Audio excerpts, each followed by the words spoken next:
So that is the whole goal of life, attaining the supreme. So that means coming out of all the miseries a living entity is going through.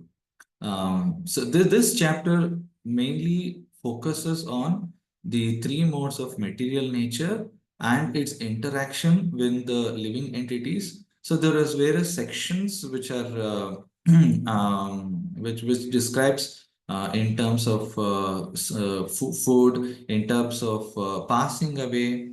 So that will be explained later on. But first, let us see these three shlokas. Krishna is explaining about the attainment of his nature by understanding how a soul gets in touch with this universe or this creation. And then he also explains that how one can get out of it. So that is much later on, which is explained. So devotees here, the total substance, which I think I had explained in the previous classes also, or somebody else also would have explained.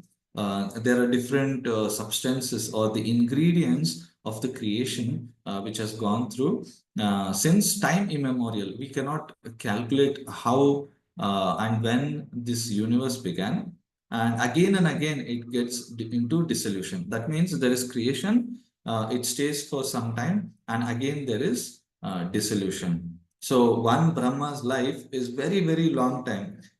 For example, Markandeya Rishi, you might have heard of Markandeya Rishi.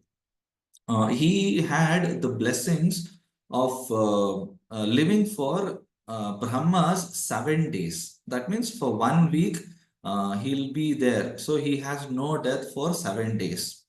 Now, one kalpa. So one kalpa means 12 hours. So just like we have like morning 6 o'clock to evening 6 o'clock, we have this daylight. Then 12 hours, there's darkness, we can't see anything. So even similarly, Brahma also goes through this, but from our calculation, he lives for very long time.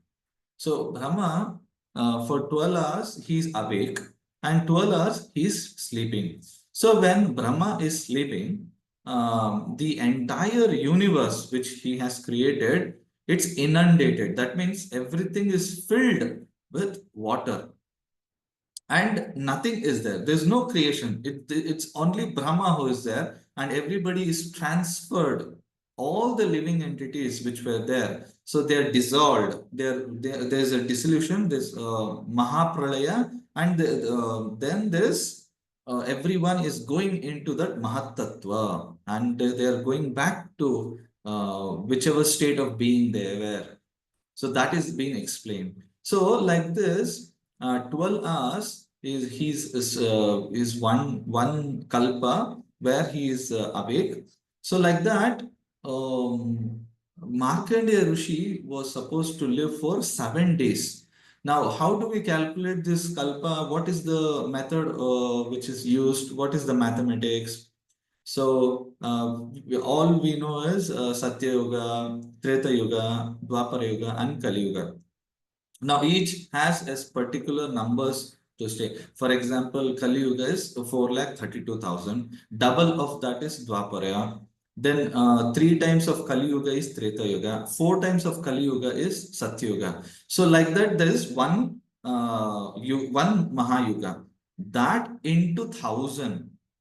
That means 1,000 into Kali, 1,000 into Dwapara, 1,000 into Treta, Satya. So that becomes 12 hours, the 1,000 yugas which goes into cycle.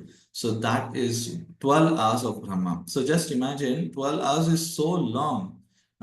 So we are living for 60, 70 years. Some people are living for 90 years. So what are we in front of Brahma? So just imagine. So just imagine how Markandeya Rishi was given the boon that he will live like this for 7 days.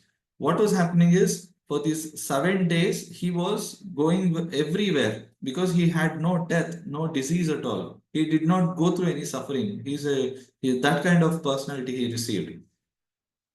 So then During the night time, when the dissolution was happening, he used to sail. That means he used to float in the water because he has no death. So he cannot drink the water, he cannot, find land also. So he used to float in the water for so many ages. Just imagine lakhs and millions, billions of years he used to just float in the water. So much later on, there are other pastimes also, which here it will take a long time because how he goes on, Jagannath Puri, then he goes to Navadvip Dham. So how he visits, because these Dham places, the holy places, the Prakat Leela of the Supreme Lord, they never vanish. They never get dissolved, even if the universe gets dissolved. So that is the superiority of Krishna's nature. So that is how his creation is. So at the overall juncture, what I'm trying to say is we have to understand how this universe is working. Now, here Krishna is talking to Arjuna about the total substance and how from Brahman there is this source of birth of this creation. And from this Brahman, he's saying that I impregnate everybody. So he says that just like, for example, when Varahadev, he uplifted Mother Earth. So just by the touch, there was his son who was born called Naraka. Okay, and Naraka, however, later on, he was the king of this entire planet. Then Naraka, what happened is he became demoniac because of the association of King Vena. So that's when Supreme Lord had to come again and kill him, his own son, because he became a demon. So just see, just by the touch of the Supreme Lord, there is it's completely mysterious, and how Lord, it's transcendental.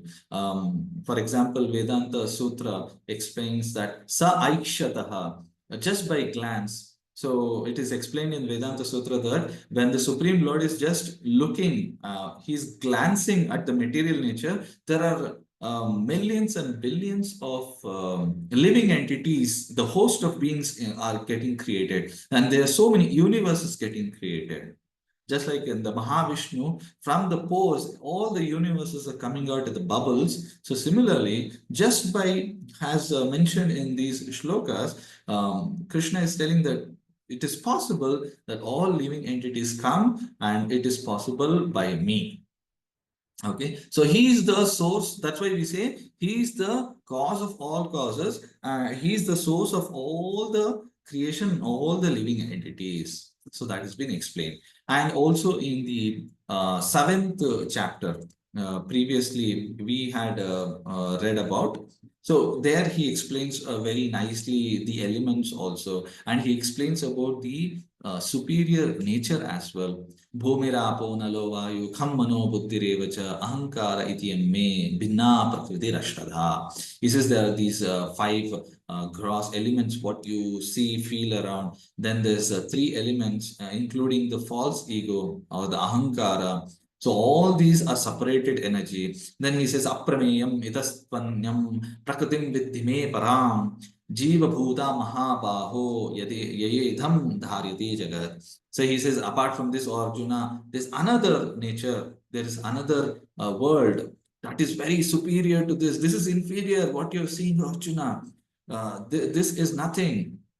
Here, all the living entities are suffering, but here, after above this, there is superior nature, and that is completely different. He says, and that is not known at all to these people here. He says.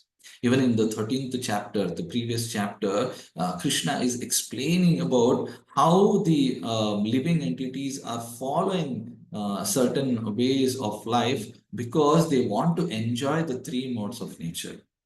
So he very beautifully explains about this. Because of the association of the three modes, sattva, raja, tamas, accordingly, there are actions and reactions happening. So according to those reactions, we experience the good and evil, and we take a birth among this good and evil. That's why we see in this world there are good people and there are evil people also. Even within us, there's good minded and there is evil minded also. So what is that one thing which takes us away from this world? What is that which always keeps us uplifting when it comes to understanding Krishna? That is unflinching faith. Okay, so for example, whenever these shlokas appear, this pastime comes to my mind all the time. So you might have heard about this, but again, it's again and again relishing because Supreme Lord's pastimes are never ending and it's never boring also. So you might remember that once Narada is the transcendental traveler. He keeps traveling everywhere. He doesn't stay at one place. So he was traveling to various places and he came to this world also and he met a Brahmana. So he met at the banks of the river. So at the banks of the river, he was doing his Sandhya Vandana, Gayatri, everything. So he was a very pakka Brahmana where he used to read the books, everything. So Narada Muni went to him and he paid his obeisances to Brahmana.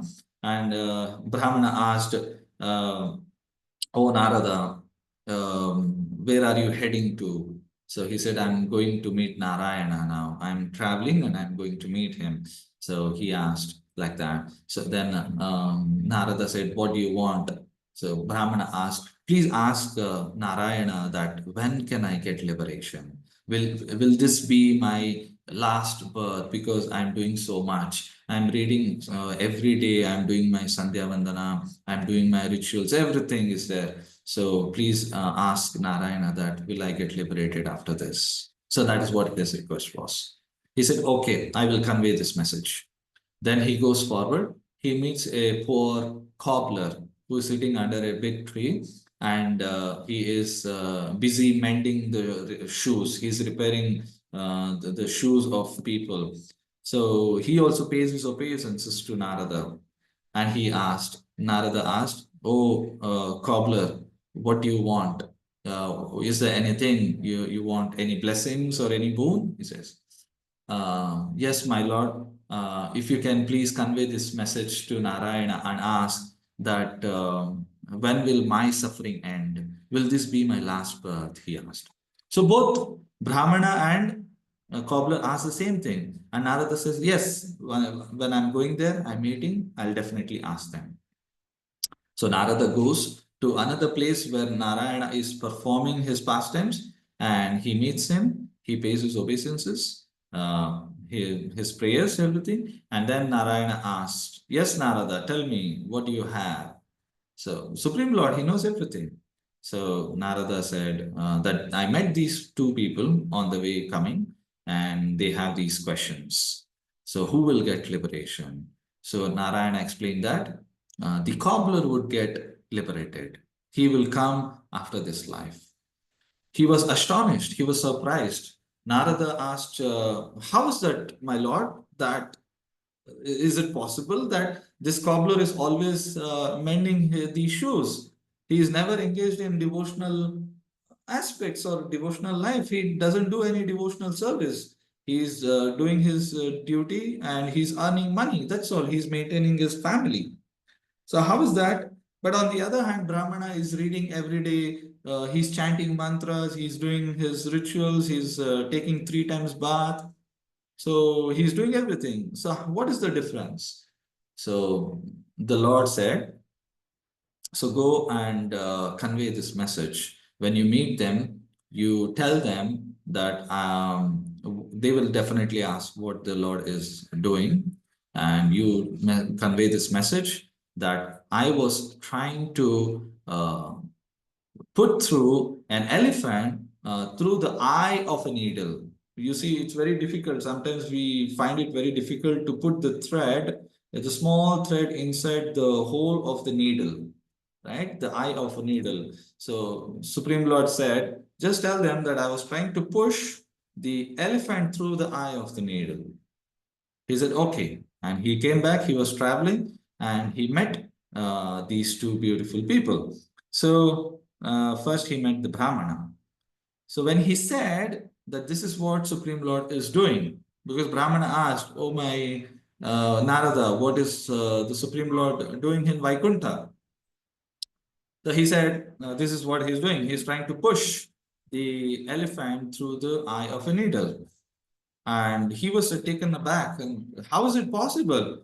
Are you joking? Are you, trying to intimate me? How is it possible to push through elephant through eye of a needle? It is not at all possible, he said. Then he went to the cobbler and he also asked the same question. What is my Lord doing in Vaikuntha? So Narada explained the same situation again. And he was surprised and yes, my beautiful Lord can do anything. And he's so magnanimous. So he can do that, he said.